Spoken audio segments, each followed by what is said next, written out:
আওয়ামীদের নীল নকশা প্রতিহত করতে হবে। এই 60 দিনের সরকারে কি নীল নকশা আমরা তৈরি করলাম যেটা প্রতিহত করতে হবে? জনাব আব্দুল সালাম পিন্টু, মাননীয় সদস্য, টাঙ্গাইল 2।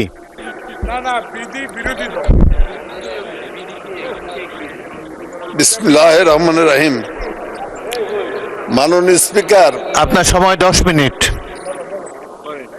মাননীয় স্পিকার, আপনি একজন বীর মুক্তিযোদ্ধা হিসাবে স্পিকারের দায়িত্ব পালন করার জন্য নির্বাচিত হওয়ার জন্য আমি আমার পক্ষ থেকে, আমার এলাকার পক্ষ থেকে আপনাকে আন্তরিকভাবে অভিনন্দন এবং ধন্যবাদ জানাই। মাননীয় স্পিকার, মাননীয় স্পিকার, এখানে বাংলার পৃথিবীর ইতিহাসে আছে কিনা আমি জানি না, মাননীয় স্পিকার, যে ফাঁসির দণ্ডপ্রাপ্ত মাননীয় হুইপ নিজান, আপনার ভয়েসটা লো রাখেন প্লিজ। মাননীয় স্পিকার, আমি পৃথিবীর ইতিহাসে আছে কিনা জানি না, ফাঁসির দণ্ডপ্রাপ্ত আসামি হিসেবে ছিলাম। সেখান থেকে আজকে সংসদে এসেছি এবং এই কারণে আমি মহান রাব্বুল আলামিনের কাছে আন্তরিক মোবারকবাদ জানাই এবং শুকরিয়া আদায় করি। আলহামদুলিল্লাহ, আলহামদুলিল্লাহ। মাননীয় স্পিকার, আমি 17 বছর জেলে ছিলাম, তার 7 বছর ছিলাম ফাঁসির ছেলে। মাননীয় স্পিকার, এখন সংসদে এসেছি, আবারও আমি মহান রাব্বুল আলামিনের কাছে হাজার শুকরিয়া আদায় করি। মাননীয় স্পিকার, মাননীয় স্পিকার, আমি একটি কথা বলতে চাই। আমি সাথে সাথে জুলাই সনদ, যারা জুলাই বিপ্লবে যারা অংশগ্রহণ করেছেন, আমার এলাকারও 4 জন নিহত হয়েছে। যে সমস্ত ছাত্র জনতা, শিশু, মহিলা এবং পুরুষ যারা নিহত হয়েছে তাদের আত্মার মাগফিরাত কামনা করি এবং যারা আহত অবস্থায় আজকে পঙ্গু হয়ে আছেন, যাদের চিকিৎসা দরকার, আমি অনুরোধ করব সরকারের কাছে যাতে তাদের চিকিৎসার ব্যবস্থা করা হয় এবং তাদের আমি সুন্দর জীবন কামনা করি। পরম করুণাময় আল্লাহ তাআলা তাদেরকে যাতে সুন্দর জীবন দান করেন। প্রিয়, আমি কথাও বলতে চাই, মাননীয় স্পিকার, জুলাই যোদ্ধারা যখন এই যুদ্ধ করলো, আমি তখন কারাগারে ছিলাম। মাননীয় স্পিকার, কারাগারের থেকে 4 তারিখের কথা বলি। মাননীয়, যেহেতু কারাগারে ছিলাম বাইরের খবর জানি না, কারাগারে 4 তারিখে আমরা দেখলাম শত শত লোক গুলি খেয়ে মৃত্যুবরণ করলো। সারা কারাগারে সেদিন হাহাকার ছিল। মাননীয় স্পিকার, 4 তারিখ রাত্রে যখন সিদ্ধান্ত হলো যে আগামীকাল কঠোর হস্তে এদেরকে দমন করা হবে, সমস্ত বাহিনী প্রধান, সমস্ত সচিব মিলে এই সিদ্ধান্ত গ্রহণ করলেন প্রধানমন্ত্রীর নেতৃত্বে। তখন আমরা আমাদের জেলখানাতে কান্দার রোল উঠেছিলাম। মাননীয় স্পিকার, সারা রাত্রি কেউ ঘুম পারে নাই, শুধু আল্লাহকে ডেকেছেন যে এই দেশের এই সন্তানদেরকে আল্লাহ তাআলা আপনি বাঁচান। আমরা ঘুম পারি নাই। সকাল 9টায় আমরা শুনলাম সারা ঢাকাতে কোনো লোক নাই, লোক শূন্য। কিন্তু 10টার সময় শুনলাম, 10:30টার সময় শুনলাম যে ঢাকা শহর লোকে লোকারণ্য হয়ে গেছে। লাখো লাখো লোক কোত্থেকে এসেছে। মাননীয় স্পিকার, এটা কিন্তু শুধু আন্দোলনের ফসল না, পরম করুণাময় আল্লাহ তাআলা আবাবিল পাখির মতো সেদিন লোক পাঠিয়েছিলেন। মাননীয় স্পিকার, আর সেই লোকের আগমনের কারণেই পুলিশের, মিলিটারির বন্দুক বন্ধ হয়ে গেল, শেখ হাসিনা পালিয়ে গেল। মাননীয় স্পিকার, কাজেই আমাদের আজকে উপলব্ধি করতে হবে নেতৃত্ব শূন্য ছিল। মাননীয় স্পিকার, সেই দিনই মানুষ মনে মনে আমাদের নেতা তারেক রহমানকে ভবিষ্যৎ নেতা হিসেবে মনে করেছিলেন, সেই দিনই মনে করেছিলেন। এবং আপনাদের পরম রাব্বুল আলামিনের কাছে হাজারো শুকরিয়া আদায় করি যে তারেক রহমান সাহেব দেশে ফিরে আসলেন এবং বাংলার মানুষ তারেক রহমান সাহেবকে গত নির্বাচনে তার নেতৃত্বে বাংলাদেশ জাতীয়তাবাদী দলকে ভোট দিয়ে সর্বোচ্চ ভোট দিয়ে জয়যুক্ত করেছেন মাননীয় স্পিকার। এবং আমি মনে করি তারেক রহমানের নেতৃত্বেই আগামী বাংলাদেশ একটি শক্তিশালী বাংলাদেশ হিসাবে গড়ে উঠবে মাননীয় স্পিকার। মাননীয় স্পিকার, আমি বলতে চাই শহীদ রাষ্ট্রপতি জিয়াউর রহমানের কথা। জিয়াউর রহমানের হাত ধরেই রাজনীতি, তার আগে রাজনীতি করতাম, জিয়াউর রহমানের সময় থেকেই ছাত্র রাজনীতির সাথে জড়িত ছিলাম। জিয়াউর রহমানের হাত ধরে যুবদল করেছি মাননীয় স্পিকার। আমি প্রতিষ্ঠাকালীন জেলা বিএনপির সেক্রেটারি ছিলাম টাঙ্গাইলের। আমি একটি কথা বলতে চাই যে শহীদ রাষ্ট্রপতি জিয়াউর রহমান শুধু বাংলাদেশের স্বাধীনতা ঘোষণা করে নাই, তিনি নিজে আপনাদেরকে সাথে নিয়ে বাংলাদেশে যুদ্ধ করে বাংলাদেশকে স্বাধীন করেছেন এবং স্বাধীন করে ব্যারাকে ফিরে গিয়েছিলেন। আপনার সংক্ষেপে বলতে হবে মাননীয় স্পিকার, ব্যারাকে ফিরে গিয়েছিলেন। পরবর্তী টাইমে মাননীয় স্পিকার একটি প্রয়োজনে, জাতির একটি প্রয়োজনে 7ই নভেম্বরের বিপ্লবের মধ্য দিয়ে জিয়াউর রহমান আবার ক্ষমতায় এসেছিলেন এবং আপনি তার সাক্ষী মাননীয় স্পিকার। জিয়াউর রহমান সাহেব ক্ষমতায় আসার পরে এই দেশকে শক্তিশালী করার জন্য, আপনি মনে আছে নিশ্চয়ই যে জিয়াউর রহমান ক্ষমতায় আসার সাথে সাথে সমস্ত জিনিসপত্রের দাম কমে গিয়েছিল, 80 টাকার লবণ 12 আনা হয়েছিল। তো সেই জিয়াউর রহমান এই দেশকে উন্নয়নের পথে নিয়ে যাওয়ার জন্য কৃষি উৎপাদন ব্যবস্থার স্ফুরণ ঘটিয়েছিলেন, উৎপাদন ব্যবস্থা 3 গুণ করেছিলেন, সাথে সাথে শিল্প বিপ্লবের ডাক দিয়েছিলেন, বাংলাদেশকে একটি শক্তিশালী রাষ্ট্র হিসাবে গড়ে তোলার চেষ্টা করলেন, বহুদলীয় গণতন্ত্র তিনি কায়েম করলেন এবং জিয়াউর রহমান সাহেবই কিন্তু মাননীয় স্পিকার বহুদলীয় গণতন্ত্র কায়েম করে আপনার আজকে আমাদের বিরোধী দলকে বলেন, আওয়ামী লীগকে বলেন, সকলকেই কিন্তু এই দেশে রাজনীতি করার সুযোগ করে দিয়েছিলেন।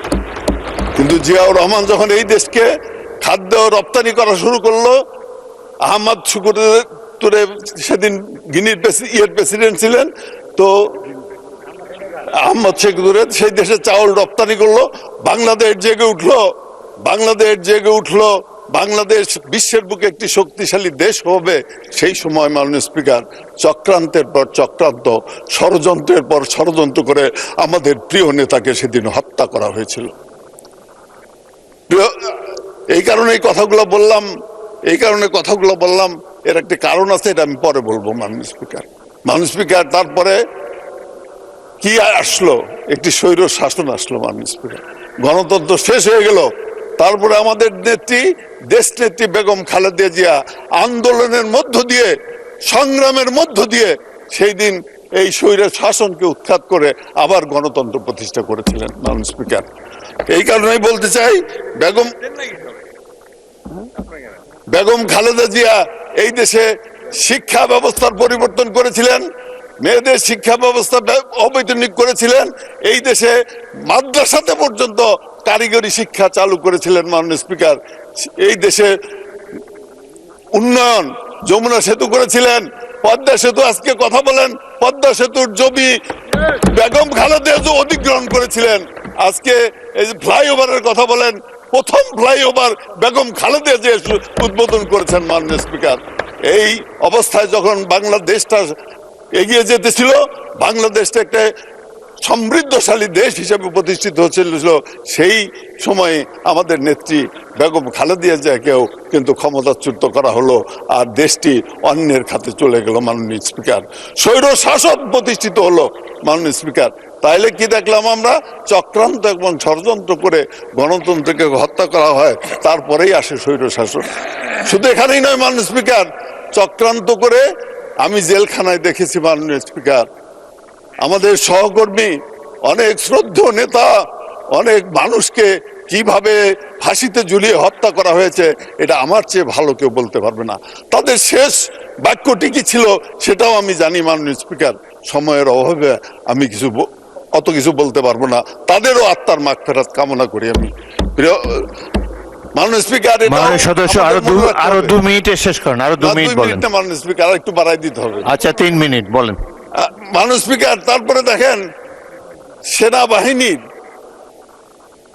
ভালো ভালো অফিসারদেরকে সেদিন কিন্তু হত্যা করা হয়েছিল মাননীয় স্পিকার, একটি চক্রান্ত এবং ষড়যন্ত্র করে। কেন? সেনাবাহিনীকে দুর্বল করার জন্য, সেনাবাহিনীকে ধ্বংস করার জন্য, বাংলাদেশকে ধ্বংস করার জন্য। অন্যদিকে বিডিআরদেরকে, নিরীহ বিডিআরদেরকে গ্রেপ্তার করে তাদেরকে শাস্তি দেওয়া হয়েছে। আমি চোখে দেখা মাননীয় স্পিকার, বিডিআর এর পা ড্রিল মেশিন দিয়ে ছিদ্রি করা হয়েছে, বুক ড্রিল মেশিন দিয়ে ছিদ্রি করা হয়েছে। এটা কোনোদিন দেখি নাই যে ড্রিল মেশিন কাঠ ছিদ্রি করে সেই মেশিন দিয়ে করা হয়েছে মাননীয় স্পিকার।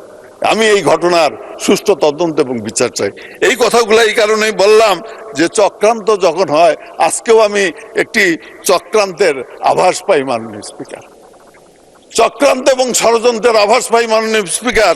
আজকে আমি একটি কথা বলতে চাই। আমার নেতা তারেক রহমান সাহেব একটি কথা বলেছেন, কি কথা বলেছেন মাননীয় স্পিকার? তিনি বলেছেন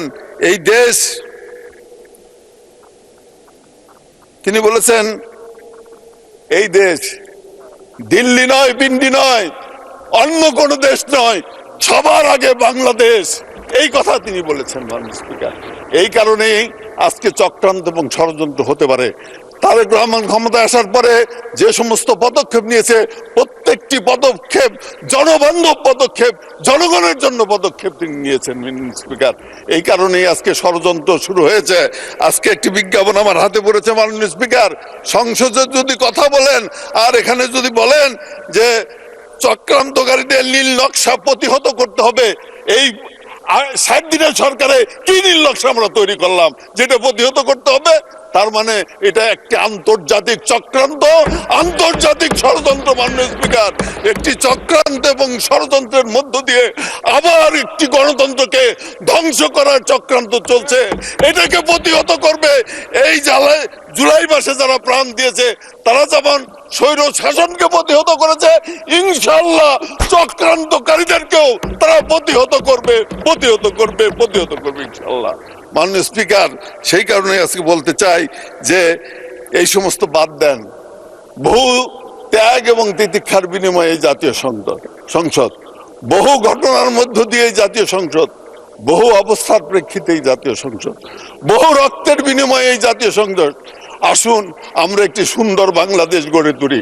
আসুন আমরা ভবিষ্যৎ নাগরিকদের জন্য, ভবিষ্যৎ সন্তানদের জন্য এমন একটি বাংলাদেশ গড়ে তুলতে চাই যে বাংলাদেশ হবে শান্তির বাংলাদেশ, সকলের বাংলাদেশ, বৈষম্যহীন বাংলাদেশ, সকলে বসবাস করার একটি বাংলাদেশ গড়ে তুলতে চাই। আসুন ঐক্যবদ্ধ হই, ঐক্যবদ্ধভাবে কাজ করি, কাদা সরাসরি বাদ দেই মাননীয় স্পিকার। এটি আমি সংসদের মাধ্যমে আহ্বান জানাতে চাই মাননীয় স্পিকার।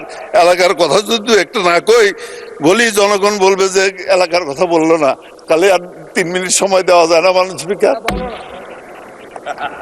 সামনে তো বাজেট অধিবেশন আছে, তখন কি বলবেন?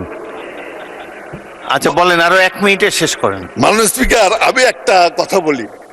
এই যমুনা সেতু করেছিলেন কে? বেগম খালেদা জিয়া। আমি যেটা বললাম, পদ্মা সেতুর প্ল্যানও তিনি করেছিলেন এবং ভূমি অধিগ্রহণ করেছিলেন। এই যে রোড তিনি গ্রামের এবং শহরের একটি সমন্বয় সাধন করতে চেয়েছিলেন উন্নয়নের। সেই কারণে আমি সকল সদস্যদেরকে আহ্বান জানাবো যে বঙ্গবন্ধু আমাদের যে সেতু আছে যমুনা সেতু, সেই যমুনা সেতুর পূর্ব প্রান্তে ভুয়াপুরের অংশ অনেক জায়গা আছে। এই জায়গাতে যদি বেগম খালেদা জিয়ার স্মৃতি রক্ষা করার জন্য এই জায়গাতে যদি বেগম খালেদা জিয়ার নামে একটি বহুমুখী বিশ্ববিদ্যালয় করা যায় মাননীয় স্পিকার, তাহলে অত্যন্ত সুন্দর হয়। আর মাননীয় স্পিকার, একটা বহুমুখী মানে যেখানে কারিগরি থাকবে, যেখানে ইংরেজি বাংলা থাকবে, যেখানে বিজ্ঞান থাকবে, যেখানে ইঞ্জিনিয়ারিং থাকবে, যেখানে কারিগরি থাকবে, সবকিছু মিলে একটি বহু। ধন্যবাদ মাননীয় সদস্য। মাননীয় সদস্য আব্দুল সালাম পিন্টু, আপনি ফাঁসির কন্ডেম সেল থেকে জাতীয় সংসদে ফিরে এসেছেন সগৌরবে, সেজন্য আপনাকে অভিনন্দন জানাচ্ছি।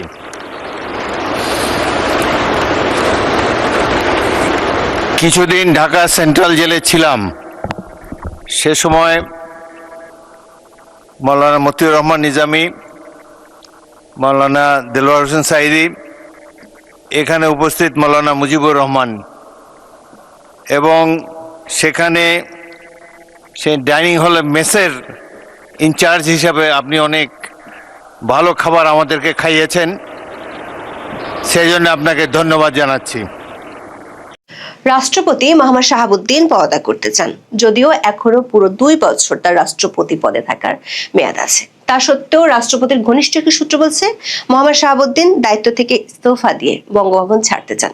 ইতিমধ্যে বিষয়টি বিএনপি ও সরকারের শীর্ষ মহলকে তিনি অনানুষ্ঠানিকভাবে জানিয়েছেন। তবে বিএনপির একটি সূত্র বলছে রাষ্ট্রপতির দায়িত্বে থাকতে না চাওয়ার বিষয়ে বিএনপি ও সরকারের শীর্ষ মহল থেকে এখনো কোনো প্রতিক্রিয়া জানানো হয়নি।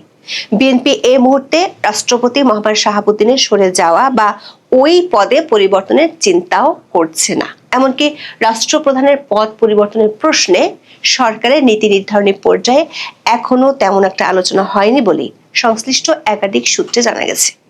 এর মধ্যে অধ্যাপক ইউনূসের আমলে রাষ্ট্রপতির বঙ্গভবনের বাইরে যাওয়া নিয়ে যে অলিখিত নিষেধাজ্ঞা ছিল, সেটা থেকে মুক্তি পেয়ে 2024 সালের 5 আগস্টের পর প্রথমবারের মতো স্ত্রীকে নিয়ে বিদেশ সফরে যাচ্ছেন রাষ্ট্রপতি মোহাম্মদ শাহাবুদ্দিন। চিকিৎসা ও নিয়মিত স্বাস্থ্য পরীক্ষার উদ্দেশ্যে তিনি আগামী 9 মে লন্ডন সফরে যাবেন। চিকিৎসা শেষে আগামী 17 মে দেশে ফেরার কথা রয়েছে রাষ্ট্রপতির। প্রশ্ন হলো, অন্তর্বর্তী সরকার আমলের গৃহবন্দিত্ব আর অপমানের জীবন কাটিয়ে যে ভালো আছেন, সেটি রাষ্ট্রপতি কিছুদিন আগে বাংলাদেশের একটি গণমাধ্যমকে সাক্ষাৎকারে বলেছেন। বিএনপি সরকার ইউনূসের আমলে কেড়ে নেওয়া কিছু সুবিধাও রাষ্ট্রপতি দপ্তরে ফেরত দিয়েছে। তারপরও কেন রাষ্ট্রপতি দায়িত্ব ছেড়ে দেওয়ার কথা ভাবছেন? রাষ্ট্রপতির ঘনিষ্ঠ সূত্রে জানা গেছে, রাষ্ট্রপতির এই চলে যাওয়ার পেছনে 3টি কারণ কাজ করছে। বিস্তারিত জানতে চলুন যাওয়া যাক বিশ্লেষণে। 23 সালের 24 এপ্রিল 5 বছরের জন্য রাষ্ট্রপতি হিসেবে শপথ নেন মোহাম্মদ শাহাবুদ্দিন। বাংলাদেশের সংবিধান অনুযায়ী রাষ্ট্রপ্রধান হিসেবে মোহাম্মদ শাহাবুদ্দিন বাংলাদেশের সশস্ত্র বাহিনীর সর্বাধিনায়ক। এর বাইরে পদটি মূলত অনানুষ্ঠানিক। দেশের কার্যনির্বাহী ক্ষমতা থাকে প্রধানমন্ত্রী ও মন্ত্রিসভার হাতে। দায়িত্ব নেওয়ার 16 মাসের মাথায় অভাবনীয় এক পরিস্থিতির মধ্যে পড়েন তিনি। কোটা সংস্কার আন্দোলনে আওয়ামী লীগ সরকারের পতন ঘটে। তখনকার প্রধানমন্ত্রী শেখ হাসিনা চলে যান ভারতে। আওয়ামী লীগ সরকার পদত্যাগের পর মোহাম্মদ শাহাবুদ্দিনের অবস্থান বেশ গুরুত্ব পেয়েছিল। সংসদ ভেঙে দেওয়ার পর তিনিই ছিলেন দেশের শেষ সাংবিধানিক কর্তৃপক্ষ। অন্য কোনো সাংবিধানিক পদে শেখ হাসিনা আমলে নিয়োগ করা কেউ থাকতে পারেননি মোহাম্মদ ইউনূসের আমলে। এমনকি অনেককে জেলেও যেতে হয়েছিল। কিন্তু বঙ্গভবনের থেকে যান মোহাম্মদ শাহাবুদ্দিন। তাকেই সংসদ বিলুপ্ত করার আদেশ দিতে হয়েছে। মোহাম্মদ ইউনূসের নেতৃত্বাধীন অন্তর্বর্তী সরকারকে শপথ পড়াতে হয়েছে। অন্তর্বর্তী সরকার নেওয়ার সিদ্ধান্তগুলোকে অধ্যাদেশে পরিণত করতে তাকেই সই দেওয়ার আনুষ্ঠানিকতা সারতে হয়েছে। এমনকি নির্বাচনের পর তারেক রহমানের নতুন সরকারও রাষ্ট্রপতি শাহাবুদ্দিনের কাছ থেকে শপথ নিয়েছে। সংসদের প্রথম অধিবেশনে বিএনপির মন্ত্রিসভার অনুমোদন করা ভাষণও দিতে হয়েছে। মোহাম্মদ ইউনূসের আমলে তিনি যে বেশ চাপের মধ্যে ছিলেন এবং এক ধরনের বঙ্গভবনের 4 দেয়ালের মধ্যে বন্দী ছিলেন, তা নিয়ে নিজের মুখে প্রথম বোমা ফাটান ত্রয়োদশ জাতীয় সংসদ নির্বাচনের তফসিল ঘোষণার দিনই। 2025 সালের 11 ডিসেম্বর আন্তর্জাতিক সংবাদ মাধ্যম রয়টার্সকে হোয়াটসঅ্যাপে দেয়া এক সাক্ষাৎকারে জানিয়েছিলেন, তাকে ঘিরে মোহাম্মদ ইউনূস সরকারের কর্মকাণ্ডে তিনি অপমান বোধ করেছেন। সেজন্য ফেব্রুয়ারির সংসদ নির্বাচনের পর নিজের পদ থেকে সরে যেতে চান বলে নিজেই বলেছিলেন। এর মধ্যে নির্বাচন হয়ে যায়, বিএনপি সরকার গঠন করে। এরপর গত 20 ফেব্রুয়ারি দৈনিক কালের কণ্ঠকে দেয়া এক সাক্ষাৎকারে ইউনূস সরকারের আমলে কিভাবে তাকে মানসিক চাপের মধ্যে রাখা হয়েছিল সে কাহিনীগুলো তুলে ধরেন। তিনি জানিয়েছিলেন, মোহাম্মদ ইউনূসের নেতৃত্বাধীন সরকার যেমন তাকে অপসারণের চেষ্টা চালিয়েছিল, তেমনি বিদেশ সফর আটকানো, কূটনৈতিক মিশন থেকে ছবি নামিয়ে ফেলা, প্রেস উইংকে অপসারণের মতো ঘটনাও ঘটিয়েছে। এর মধ্যে 12 ফেব্রুয়ারি অনুষ্ঠিত জাতীয় সংসদ নির্বাচনের বড় বিজয় নিয়ে বিএনপি সরকার গঠনের পর থেকেই রাষ্ট্রপতি পরিবর্তন প্রশ্নে নানা আলোচনা শুরু হয়েছিল বাংলাদেশের রাজনীতিতে। এমনকি বিএনপির কারা রাষ্ট্রপতি হতে পারেন এমন অনেক নাম দিয়ে খবরও প্রকাশিত হয়েছিল সংবাদ মাধ্যমে। সামাজিক মাধ্যমেও ছিল অনেক নাম নিয়ে আলোচনা। দলটির নেতা কর্মীদের অনেকে ধারণা করেছিলেন রাষ্ট্রপতি পদে পরিবর্তন আসতে পারে, যদিও নির্বাচিত রাষ্ট্রপতি হিসেবে তার মেয়াদ রয়েছে 2028 সালের এপ্রিল মাস পর্যন্ত। তবে এসব কিছু আলোচনার মধ্যেই সীমাবদ্ধ ছিল। রাষ্ট্রপতি মোহাম্মদ শাহাবুদ্দিন তার আগেই বলেছেন, নির্বাচিত বিএনপি সরকার চাইলে তিনি সরে যাবেন। এক সাক্ষাৎকারে রাষ্ট্রপতি দাবি করেছিলেন, তার দুঃসময়ে বিএনপির সহযোগিতা ছিল শতভাগ। বিএনপির পক্ষ থেকে মোহাম্মদ শাহাবুদ্দিনকে সরিয়ে দলীয় কোনো রাষ্ট্রপতি নির্বাচনের উদ্যোগ নিতে দেখা যায়নি। রাষ্ট্রপতির পক্ষ থেকে গণমাধ্যমে অন্তর্বর্তী সরকারের আমলে প্রেস উইং এবং কয়েক দফা বিদেশ সফর বাতিলের কথা জানানো হয়েছিল। গত 24শে ফেব্রুয়ারি সরকার রাষ্ট্রপতির প্রেস সচিব হিসেবে আবারও সরার আলমকে নিয়োগ দেন। পরের মাসে উপ প্রেস সচিব এবং সহকারী প্রেস সচিবও নিয়োগ দেওয়া হয়। নিয়ম অনুযায়ী 12ই মার্চ ত্রয়োদশ জাতীয় সংসদের প্রথম অধিবেশনের প্রথম দিনে রাষ্ট্রপতি ভাষণ দেন। তবে সেদিন জাতীয় সংসদে এক নজিরবিহীন ও উত্তপ্ত পরিস্থিতির সৃষ্টি হয়েছিল। রাষ্ট্রপতি মোহাম্মদ শাহাবুদ্দিন অধিবেশন কক্ষে প্রবেশ করার পরপরই বিরোধী দল জামাত ইসলাম এবং জাতীয় নাগরিক পার্টি এনসিপি সংসদ সদস্যরা দাঁড়িয়ে বিক্ষোভ দেখিয়েছিলেন। এমনকি এ সময় তাদের হাতে জুলাই গাদ্দার সংবলিত বিভিন্ন প্ল্যাকার্ড দেখা যায়। বিরোধী দলের এক সংসদ সদস্যকে রাষ্ট্রপতির ডায়াসের দিকেও তেড়ে যেতে দেখা গিয়েছিল। ওই দিন সংসদে সাংবাদিকদের কাছে জামাতের আমির ডাক্তার শফিকুর রহমান রাষ্ট্রপতির বিরুদ্ধে 3টি অভিযোগ তুলে ধরে পদত্যাগ দাবি করেন। এমনকি তিনি রাষ্ট্রপতিকে মিথ্যাবাদী বলেও মন্তব্য করেছিলেন। রাষ্ট্রপতির ঘনিষ্ঠ একাধিক সূত্র বলছে, এরপর থেকে রাষ্ট্রপতি মোহাম্মদ শাহাবুদ্দিন দায়িত্ব থেকে ইস্তফা দেওয়ার চিন্তা ভাবনা করছেন। অন্ততপক্ষে 2 বার বিএনপির শীর্ষ পর্যায়ের সাথে অনানুষ্ঠানিক আলোচনায় তিনি এমন ইচ্ছার কথা জানিয়েছেন। বঙ্গভবনের সূত্রগুলো বলছে, 3টি কারণে তিনি দায়িত্ব থেকে সরে যেতে চান। একটি হলো, ইউনূস আমলে বিদেশি মিশন ও দূতাবাস থেকে তার ছবি সরিয়ে ফেলা হয়েছিল। 2টি সাক্ষাৎকারে তিনি বিষয়টি নিয়ে অপমানিত বোধ করেছেন বলে জানিয়েছিলেন। সরকারের হাইকমান্ডের কাছে তিনি এই ব্যাপারে ব্যবস্থা নেয়ার অনুরোধ করেছিলেন, কারণ আইনি বাধ্যবাধকতা নয়, প্রেসিডেন্ট হিসেবে রাষ্ট্রপতির ছবি বিদেশি মিশন ও দূতাবাসগুলোতে থাকে, কিন্তু এটি নিয়ে এখনো পর্যন্ত কোনো ব্যবস্থা নেয়নি বিএনপি। অবশ্য ইউনূসের আমলে রাষ্ট্রপতির বিদেশ যাওয়ার উপর যে অদৃশ্য নিষেধাজ্ঞা ছিল, সেটি থেকে মুক্তি মিলছে তার। 2024 সালের 5ই আগস্টের পর প্রথমবারের মতো দেশের বাইরে সফরে যাচ্ছেন তিনি। 76 বছর বয়সী রাষ্ট্রপতি মোহাম্মদ শাহাবুদ্দিনের সঙ্গে এই সফরে থাকছেন তার সহধর্মিণী ডক্টর রেবেকা সুলতান এবং ব্যক্তিগত চিকিৎসক সহ 4 সদস্যের একটি প্রতিনিধি দল। 9 মে বাংলাদেশ থেকে লন্ডনে যাবেন, যেখানে একটি বিশেষায়িত হাসপাতালে তার প্রয়োজনীয় স্বাস্থ্য পরীক্ষা ও চিকিৎসা হবে। আগামী 17 মে তার দেশে ফেরার সম্ভাবনা রয়েছে। 1975 সালের প্রেসিডেন্টস রিমিনারেশন অ্যান্ড প্রিভিলেজ অ্যাক্টের 12 নম্বর অনুচ্ছেদ অনুযায়ী প্রেসিডেন্ট নিজের ছুটি নিজেই মঞ্জুর করেন। স্বাস্থ্য বা ব্যক্তিগত কারণে তিনি সর্বোচ্চ 4 মাসের ছুটিতে থাকতে পারেন। তবে ছুটিতে যাওয়ার আগে সেটি অবশ্যই জাতীয় সংসদের স্পিকারকে জানাতে হয়। রাষ্ট্রপতির কার্যালয় থেকে জানা গেছে, ইতিমধ্যে এ বিষয়ে প্রক্রিয়া শেষ করা হয়েছে। দর্শক, প্রায় 2 বছর পর চিকিৎসা সেবা নিতে বিদেশ যাচ্ছেন তিনি। 2023 সালের অক্টোবরে সিঙ্গাপুরে রাষ্ট্রপতির কার্ডিয়াক বাইপাস সার্জারি হয়েছিল। এরপর 2024 সালের মার্চ মাসে তিনি দুবাই হয়ে লন্ডনে স্বাস্থ্য পরীক্ষা করাতে যান এবং সেখান থেকে ফিরে আসেন। এরপর আর তিনি চিকিৎসা নিতে বা নিয়মিত চেক আপ করাতে দেশের বাইরে যাননি। বলা ভালো, যেতে পারেন। ইউনূস সরকার আমলে চিকিৎসার জন্য বিদেশ যাওয়ার অনুমতি চাইলেও তা পাননি। তখন ইউনূসের দপ্তর থেকে বলা হয়েছিল, যদি প্রয়োজন হয় বিদেশ থেকে চিকিৎসক আনার ব্যবস্থা করবেন, তবু বিদেশে যাওয়া যাবে না। লন্ডনের কেমব্রিজ পার্কওয়ে হাসপাতাল সহ বিদেশে চিকিৎসার অ্যাপয়েন্টমেন্ট থাকা সত্ত্বেও তাকে যেতে দেওয়া হয়নি। এটিকে তিনি মানসিক পীড়ন ও রাজনৈতিক উদ্দেশ্য পূরণ বলে মন্তব্য করেছিলেন। দর্শক, রাষ্ট্রপতি যে পদত্যাগ করতে চান, তার পিছনে রাষ্ট্রপতির ঘনিষ্ঠ সূত্রগুলো দ্বিতীয় কারণ হিসেবে যা বলছে, সেটি হলো অন্তর্বর্তী সরকারের আমলে ব্যাপক চাপের কারণে অনিচ্ছা থাকা সত্ত্বেও অনেক অধ্যাদেশে রাষ্ট্রপতিকে স্বাক্ষর দিতে হয়েছিল। এমনকি কিছু অধ্যাদেশ নিয়ে তিনি ওই সময় আপত্তি জানানো সত্ত্বেও ইউনূস সরকার সেগুলো জারি করেছিল। কিন্তু বিএনপি সরকার এর মধ্যে কিছু অধ্যাদেশ সংসদে পাশ করেছে, যেগুলো নিয়ে রাষ্ট্রপতি আগেই আপত্তি জানিয়েছিলেন। সংবিধানের 80 অনুচ্ছেদ অনুযায়ী সংসদে কোনো বিল গৃহীত হলে সম্মতির জন্য তা রাষ্ট্রপতির নিকট পাঠাতে হয়। রাষ্ট্রপতির কাছে পাঠানোর 15 দিনের মধ্যে তিনি তাতে সম্মতি দিবেন, কিংবা অর্থ বিল ছাড়া অন্য কোনো বিলের ক্ষেত্রে বিল বা তার কোনো অংশ পুনর্বিবেচনার অনুরোধ রাষ্ট্রপতি করতে পারেন। যদি তা করেন, তাহলে সেটি আবার সংসদে তুলতে হয়। তবে সাংবিধানিক প্রক্রিয়াটি সরকার পক্ষ না চাইলে অনুসরণ করার সুযোগ খুবই কম।